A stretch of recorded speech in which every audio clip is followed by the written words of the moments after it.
Hola, quisiera empezar diciendo que la historia trata de un amigo quien lamentablemente ya falleció, y que también involucra a su familia, tanto hijos como padres. Me gustaría que cambiaras los nombres ya que aún hay gente que recuerda estos sucesos. Esto sucede hace varios años cuando aún radicaba en Minatitlán, Veracruz. Hoy en día, vivo en Monterrey, Nuevo León. En aquellos ayeres me dedicaba a la reparación de celulares con unos amigos. El negocio fluía bien debido a la demanda de este tipo de trabajos por medio de grupos en redes sociales como Facebook, intercambio de piezas, venta de accesorios, etc. Un día, conocí a Matías. Necesitaba una pieza que él tenía en las refacciones que él manejaba. Me trasladé a la dirección que me pasó y me doy cuenta que era muy cerca de donde yo vivía. Llegué a pensar que era un local, pero no. Él trabajaba en su domicilio.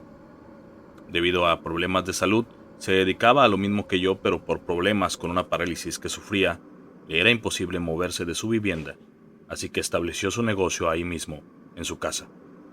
Por mi cabeza pasó que era muy buena manera de sustentarse, además de no pagar renta de un local y darse a conocer por redes sociales.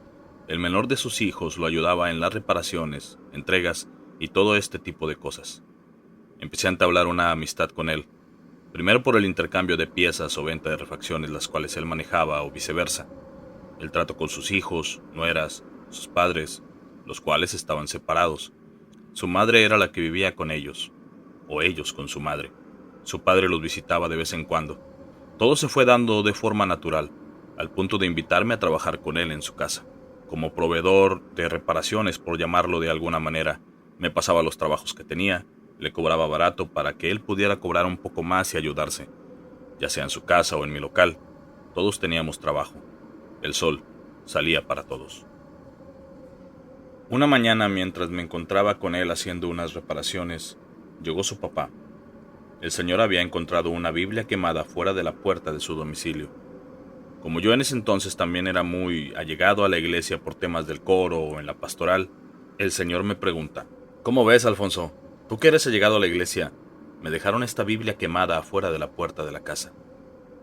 A lo que yo le respondí en forma de broma y más serio a la vez, que no anduviera agarrando ese tipo de cosas ya que no sabía si era algún tipo de trabajo. Acto seguido me responde: Nah, hombre, yo no creo en esas chingaderas, yo no creo en nada de eso. Arrojó la Biblia sobre una mesa de centro que tenían en la sala. En ese instante, entró la mamá de Matías a la casa preguntando por lo mismo, a lo que le respondí lo que estaba pasando. Ella solo la tomó y la tiró a la basura diciendo que preguntaría con los vecinos si vieron quién dejó la Biblia fuera de la casa. No volvimos a ver esa Biblia de nuevo, aunque una serie de sucesos extraños estaría por comenzar. Con el paso de los días, nuestra amistad se fue fortaleciendo al punto de darme cuenta de las prácticas de Matías.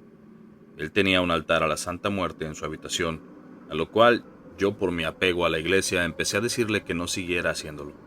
Siempre me he mantenido con el mayor respeto posible a otro tipo de creencias, pero sentía que debía orientarlo hacia otro camino que no fuera ese.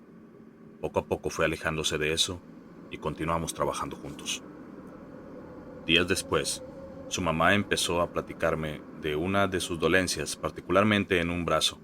Me preguntaba por un medicamento que mi esposa utilizaba para el dolor, el cual accedía a comprárselo ya que cerca de ahí había una farmacia y así evitarle la fatiga.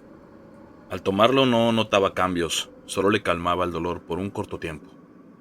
Matías empezó a notar que su mamá fumaba más, no quería comer, adelgazó mucho en poco tiempo, al grado de tener que llevarla al médico para realizarle estudios y ver qué era lo que le pasaba.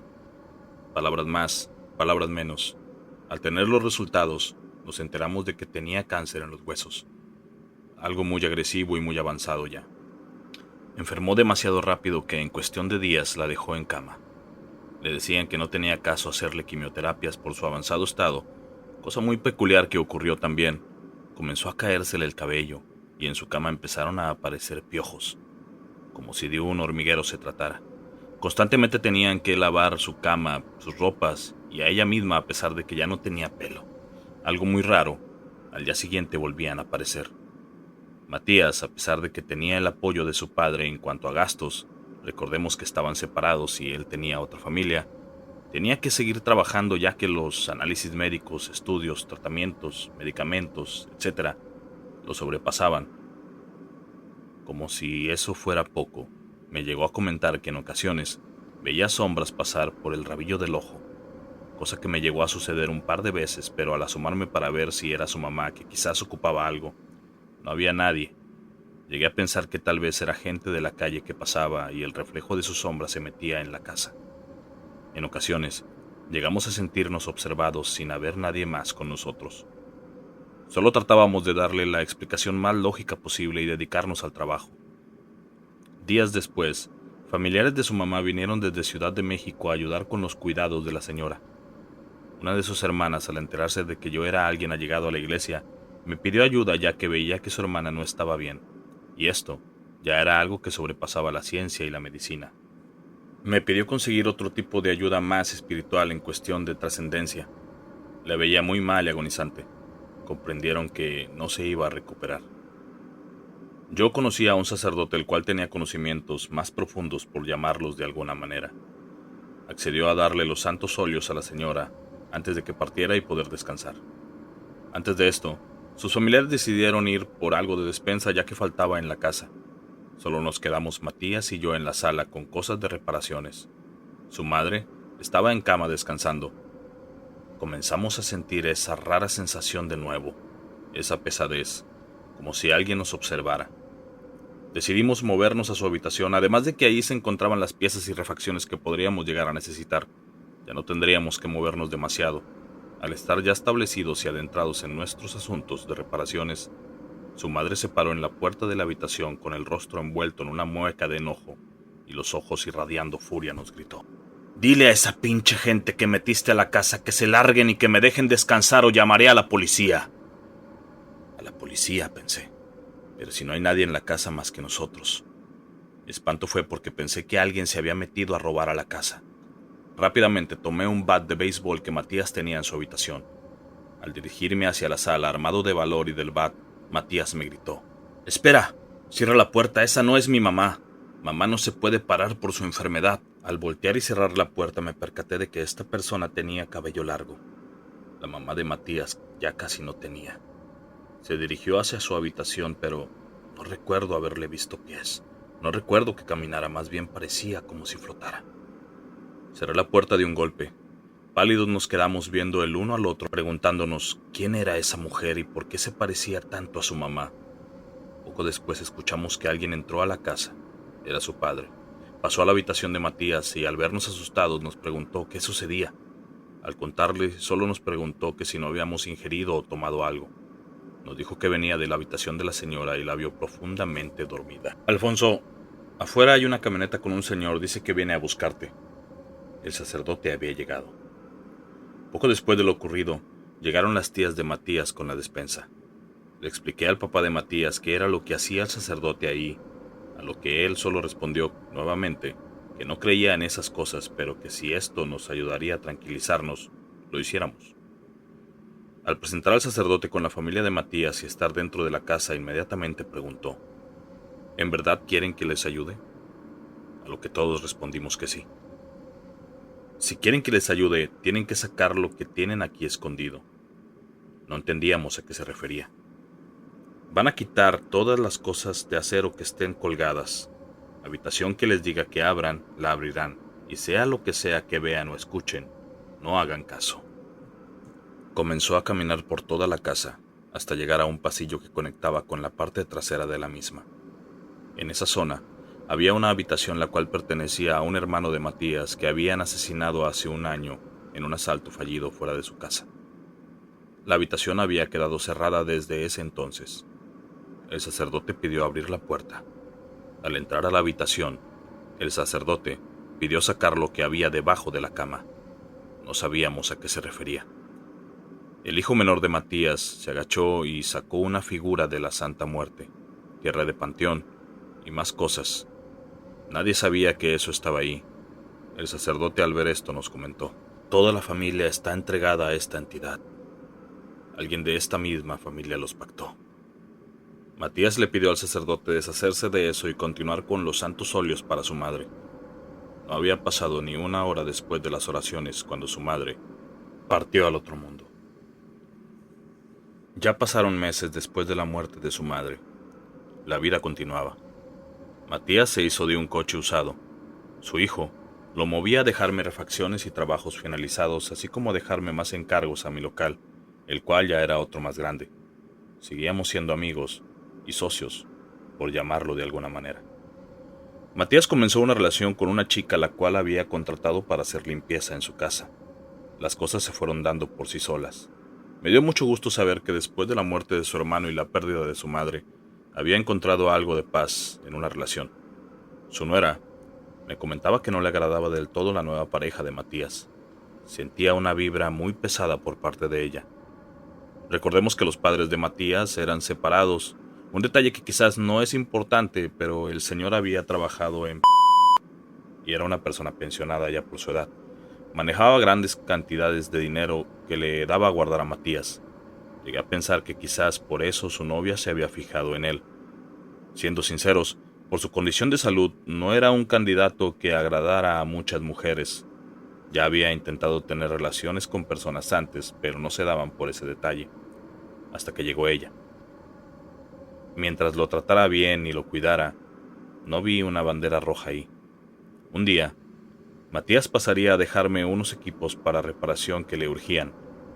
Antes de eso, pasaría a dejar unos medicamentos para el hijo de su novia ya que se encontraba algo enfermo. Matías quedó en pasar al local en una media hora. Ese día, no conducía el hijo de Matías, conducía ella. El tiempo pasó. Se hizo la media hora acordada y al tener mucho trabajo y enfocarme por completo en las reparaciones, no me di cuenta de los mensajes y llamadas que tenía en mi celular. Al ver que era mucha la insistencia por parte de amistades y familiares, decidí contestar una llamada de mi esposa. Amor, acaban de matar a Matías. No lo podía creer. Acababa de hablar con él. Me había dicho que en media hora llegaba al local a dejarme unos equipos a reparar. ¿Cómo le pueden hacer eso a una persona discapacitada? ¿Quién lo haría? ¿Por qué lo harían? Cerré el local. No recibí más encargos por ese día. Pasé a la casa de Matías. Su padre estaba deshecho. No estaba su hijo el menor, pero sí el mayor, el cual tenía una actitud poco empática hacia lo que había ocurrido con su padre. Decía cosas como que algún día tenía que pasar, algún día lo iban a matar, algún día tenía que trascender, mientras se preparaba para irse a trabajar porque nadie lo iba a mantener. Pensé, ¿cómo puedes decir esas cosas? Quizás sea el shock de la situación. No, su comportamiento era muy frío. Su padre decidió cremar el cuerpo de Matías. Yo solo me despedí de un buen amigo cuando llegó el momento de hacerlo. Días después, el papá de Matías me pidió hablar con su nieto más chico ya que empezó a andar en malos pasos y aunque las investigaciones del asesinato de Matías seguían, él se había dedicado a buscar a los responsables de la muerte de su padre, en busca de venganza. Al ir a la casa de la novia no había nadie, ni muebles, ni nada. Ese día Matías llevaba una cantidad fuerte de dinero además de celulares. Pareciera como si hubieran planeado asaltarlo. No es correcto asumir este tipo de cosas, pero parecía que así fue. Como si esto no fuera poco, estando trabajando en mi local, tiempo después, recibí una llamada nuevamente. Me informaban que el hijo menor de Matías había sido encontrado muerto en el mismo lugar que él. Rápidamente ingresé a Facebook y encontré una página de un noticiero local que estaba transmitiendo en vivo desde el lugar de los hechos. El hijo menor de Matías yacía en el suelo aún agonizante con un arma de fuego en la mano. Cerré el local y me fui a avisar a su abuelo, esposa y hermano. Al llegar a darles la noticia, su hermano volvió a tomar esa misma fría actitud. Él se lo buscó. Me voy a trabajar. Pasaron los días. No volví a pisar la casa de Matías. Solo me comunicaba con su nuera, viuda de su hijo, para ver si no ocupaban algo más. Era lo menos que podía hacer después de tanta pérdida para esa familia. Un ambiente de duda e incertidumbre se dejaban caer sobre esa familia. Cerré el local. La delincuencia empezó a crecer más. Asaltos, robos, asesinatos. Vine a radicar a Monterrey en busca de nuevas oportunidades. Años después, me encontré con la nuera de Matías, viuda de su hijo menor. Me platicó que el abuelo, padre de Matías, tenía varias casas y ya había dejado una para Matías, que era donde vivía con su madre. Había dejado una casa para cada uno de sus nietos. Cuando solo quedó su cuñado, empezó a notar que manipulaba a su abuelo a su antojo si de dinero se trataba. A ella la sacó de la casa donde vivía, argumentando que le pertenecía esa propiedad. Tomó sus cosas y se mudó a Monterrey. Ella se casó de nuevo, tiene otra familia. Cuando platicamos, recordamos esos tiempos, cómo de ser una familia que no tenía carencias lo perdieron todo. Hemos llegado a sospechar que quizás el nieto mayor, su cuñado, quien también se llama Matías, fue el responsable de todo. Quizás él fue quien pactó a la familia completa para quedarse con todo. O no sé. Y no lo sabremos nunca, quizás. Años después, de visita en aquellos rumbos, pasé por la casa de Matías. Me da tristeza porque se ve en muy mal estado. Su coche se está pudriendo. El tiempo la ha deteriorado demasiado. Algunos vecinos dicen que no saben si sigue viviendo gente ahí, ya que por las noches escuchan ruidos o ven sombras moverse al interior de la vivienda. Sea lo que sea que vean, les aseguro una cosa: no son Matías ni su familia.